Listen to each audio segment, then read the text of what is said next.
గౌరవనీయులు అక్బరుద్దీన్ గారు.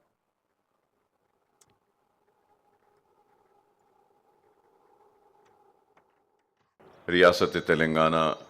के नौजवानों की तरफ से और बिलखुसूस माइनॉरिटीज़ व मुस्लिम नौजवानों की तरफ से मैं हुकूमत का और चीफ़ मिनिस्टर साहब का और डिप्टी चीफ़ मिनिस्टर और सारे वज़रा का और कांग्रेस के सारे क़ायदीन को मुबारकबाद देता हूँ कि आज आप राजीव युवा जो स्कीम है नौजवानों को रोज़गार देने के लिए युवा विकासम की, इसके लिए मुबारकबाद देता हूँ।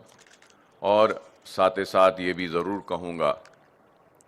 कि नौजवान डिग्री और तालीम हासिल करने के बाद भी रोज़गार के लिए परेशान है और बेशुमार वादे किए गए थे। तो किसी ने कहा कि साल में 2 करोड़ नौकरियां देंगे, तो किसी ने कहा कि बेरोज़गारी को दूर करेंगे, महंगाई को कम करेंगे, लेकिन बोलने वालों ने अपने किसी वादे को पूरा नहीं किया। लेकिन रेवंत रेड्डी साहब की हुकूमत आज आहिस्ता ही सही अपने किए गए वादों को पूरा करने की कोशिश कर रही है और उसी कोशिश का एक हिस्सा युवा विकासम, राजीव युवा विकासम की ये स्कीम का आगाज़ होने जा रहा है, जिसके लिए मैं अपनी जानिब से, अपनी पार्टी की जानिब से और अपने पार्टी के सदर हैदराबाद के रुकन पार्लियामेंट नक़ीब मिल्लत बैरिस्टर असदुद्दीन ओवैसी साहब की जानिब से हुकूमत को और बिलखुसूस चीफ़ मिनिस्टर साहब को, डिप्टी चीफ़ मिनिस्टर और वज़रा को मुबारकबाद देता हूँ और ये उम्मीद करता हूँ कि ये स्कीम में मुसलमानों को भी बराबर का हिस्सा दिया जाएगा। क्योंकि ये बात इसलिए मैं कह रहा हूँ कि आपने हालिया अरसे में कास्ट सर्वे भी करवाया और मुसलमानों की सारी पसमानदगी आपके सामने है। तो मैं उम्मीद करूँगा कि ये स्कीम में एक आबादी के हिसाब से मुस्लिम डोमिनेटेड डिस्ट्रिक्ट्स में सारे मुसलमानों को और बिलखुसूस माइनॉरिटीज़ को भी बराबर का हिस्सा मिलना चाहिए। क्योंकि हर वक्त हुआ ये कि नाइंसाफ़ी हुई, चाहे 2 बेडरूम हो और जिस ज़माने में पट्टे भी दिए जाते थे, बेघरों को ज़मीन दी जाती थी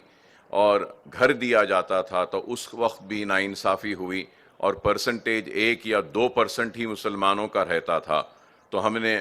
नुमाइंदगी की असेंबली और अर्बन और रूरल एरियाज़ में आबादी के हिसाब से 10% और 20% एलोकेशंस कैसा भी मुसलमान और माइनॉरिटीज़ को होने का एक जियो निकाला था। तो मैं उम्मीद करूँगा कि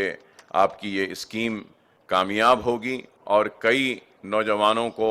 अपने पैरों पे खड़े होने का मौका मिलेगा, उनकी ज़िंदगी में खुशहाली आएगी, तरक्की आएगी और मुस्लिम नौजवान जो बेरोज़गार हैं उनको भी इस स्कीम के ज़रिए बराबर हिस्सा मिलेगा उनकी आबादी के हिसाब से और उनकी ज़िंदगियों में भी खुशहाली आएगी। तो मैं फिर से मुबारकबाद देता हूँ और रमज़ान के इस बाबरकत महीने में अल्लाह से दुआ करता हूँ कि अल्लाह सुब्हानहू व तआला इस स्कीम को कामयाब करे, कामरानी दे और इस स्कीम के ज़रिए बेरोज़गार और अपने पैरों पे खड़े होने वालों, ख्वाहिश रखने वालों को कामयाबी व कामरानी मिली। बहुत बहुत शुक्रिया।